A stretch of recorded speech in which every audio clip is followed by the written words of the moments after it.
Alright, so in this video, I'm going to solve the equation x to the power of x to the power of 6 is equal to 144. So to solve this, I'm going to first start by taking the power of 6 on both sides. So I'll get x to the power of x to the power of 6 to the power of 6 is equal to 144 to the power of 6. Now from here, if I have something in the form a to the power of m to the power of n, this is equal to a to the power of n to the power of m. So basically, I can switch the places of these two exponents. So that's what I'm going to do with x to the power of 6 and 6. So now I get x to the power of 6 to the power of x to the power of 6 is equal to 144 to the power of 6. And 144 is the same thing as 12 squared, so I get x to the power of 6 to the power of x to the power of 6 is equal to 12 squared to the power of 6. So now this turns into x to the power of 6 to the power of x to the power of 6 is equal to 12 to the power of 12.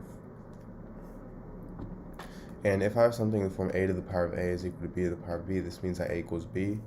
So in this case, x to the power of 6 is equal to 12, and if I take the 6th root on both sides, I get x is equal to the 6th root of 12, and this is positive or negative.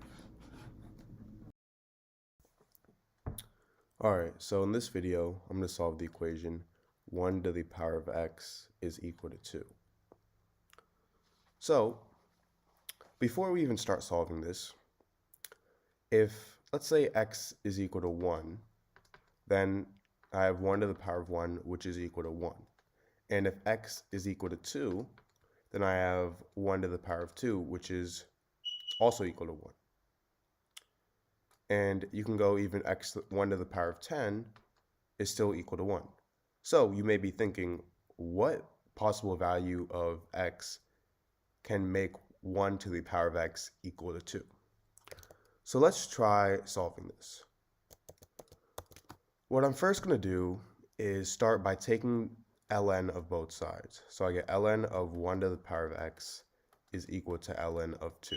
And ln is the same thing as the natural log.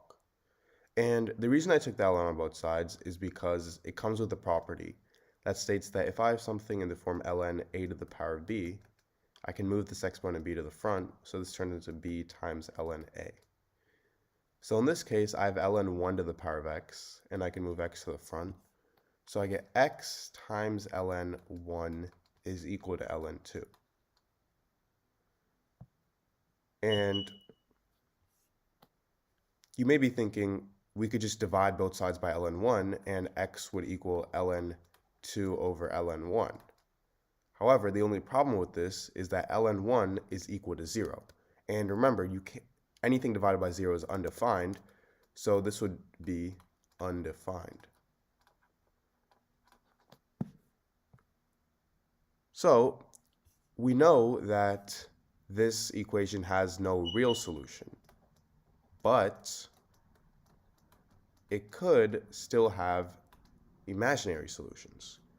So to actually solve this, I'm going to use something known as Euler's formula.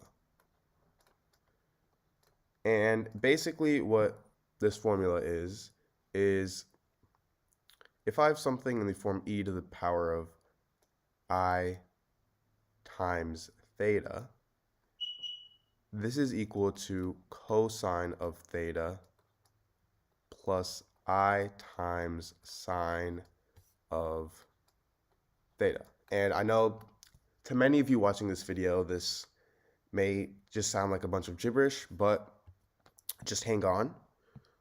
So let's say that theta is equal to 0, right? Say that theta equals 0. So now I get e to the power of I times 0 is equal to cosine of 0 plus I times sine of 0. Cosine of 0 is 1 and sine of 0 is 0. So I get this all is equal to 1. Now, what if we say theta is equal to 2k pi? And k is just a substitution for all real numbers. So now I get e to the power of I times 2k pi is equal to 1, because all we did was we just substituted theta in for 2k pi into this same thing. So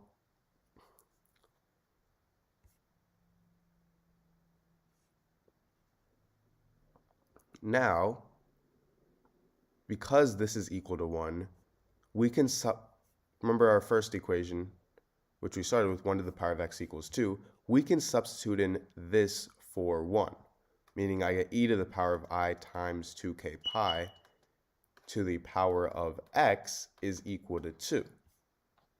So just think of this as 1. So I basically 1 to the power of x equals 2. And now with this, I'm going to take the ln or natural log on both sides. So I have ln e to the power of I times 2k pi to the power of x is equal to 2. So I'm going to now bring this x down using property of natural logarithms. So I get x times ln e to the power of I times 2k pi is equal to 2. Is equal to ln of 2, because if you take ln on one side, you have to do the other side. And now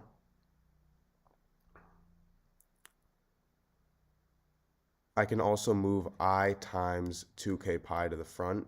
So I have I times 2k pi times x times ln e is equal to ln 2. ln e is simply equal to 1. So I get x is equal to ln 2 over I times 2k pi. And now I'm going to multiply this by I over I. So I get x is equal to negative I times ln 2 over 2k pi, because I squared is negative 1. So this is my solution.